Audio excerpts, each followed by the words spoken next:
ഇപ്പം അമ്മ ഇടയ്ക്ക് വന്ന് ലൈവിലെല്ലാം വന്ന ഒരു കുറച്ച് വിവാദങ്ങളായല്ലേ, എന്താണ് കിച്ചുവിന് പറയാനുള്ളത്? നല്ല സൂപ്പർ, ഒന്നും പറയാനില്ല. നിങ്ങൾ എന്തൊരു വൃത്തികെട്ട ചോദ്യമായിട്ടാണ് ആ പയ്യന്റെ പുറകെ നടക്കുന്നത്.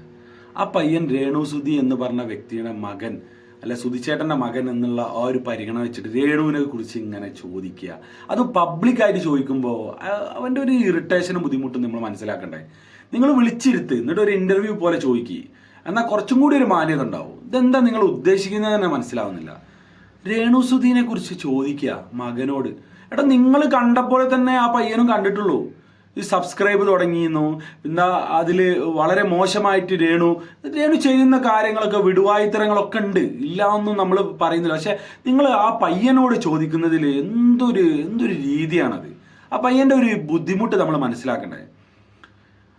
മഹാനായിട്ടുള്ള ഒരു നടനാണ് സുധിച്ചേട്ടൻ. അദ്ദേഹം ഒരുപാട് നല്ല എൻ്റർടൈൻമെൻറ്റ്, നമ്മളെ ചിരിപ്പിച്ച ഒരു കലാകാരനാണ്. നമുക്ക് ഒരുപാട് സ്ട്രെസ്സൊക്കെ ഉണ്ടാകുന്ന സമയത്ത് അവരൊക്കെ കോമഡി കാണുമ്പോൾ നമുക്ക് കിട്ടുന്ന ഒരു റിലാക്സേഷൻ ഉണ്ടാവും. ഭയങ്കര സംഭവമാണ്. ആ മകനാണ്, ആ വ്യക്തിയുടെ മകനാണത്. ആ മകൻ്റെ ഒക്കെ ലൈഫ് ആ സുധിച്ചേട്ടൻ തന്നെ പറഞ്ഞ് നമ്മൾ കേട്ടിട്ടില്ലേ. ചെറുപ്പം മുതലേ അമ്മ എന്ന് പറഞ്ഞ വേറൊരുത്തനെ കൂടെ പോയതാണ്. രണ്ടാമത് കല്യാണം കഴിച്ചതാണ് ഈ രേണു എന്ന് പറഞ്ഞ. ആ രേണു വളരെ കിച്ചുവിനെ അടിപൊളിയായിട്ട് തന്നെ നോക്കിയിട്ടുണ്ട്. ഇപ്പൊ രേണു ഈ പ്രസന്റ് കാലത്ത് അവർ ചെയ്യുന്ന കാര്യങ്ങൾ വളരെ നമുക്ക് ഭയങ്കര ബുദ്ധിമുട്ടൊക്കെ ഉണ്ടെന്ന് നമുക്കറിയാം. അത് ചോദിക്കേണ്ട ഒരു വേദി ഇതല്ല.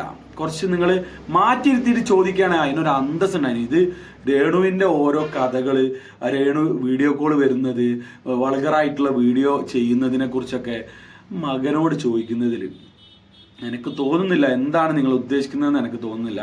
എന്തായാലും ഭയങ്കരമായിട്ടുള്ള ഒരു മോശം ഭാവമാണ് ആ പയ്യൻ്റെ മുഖത്ത് കണ്ടത്. കാരണം പയ്യൻ്റെ മുഖമൊക്കെ ഇങ്ങനെ മാറി, പയ്യൻ എന്ത് ചെയ്യുമെന്ന് അറിയാത്ത രീതിയിൽ ഇങ്ങനെ നാണം കെട്ട് പോണ ഒരു അവസ്ഥ ഉണ്ടല്ലോ.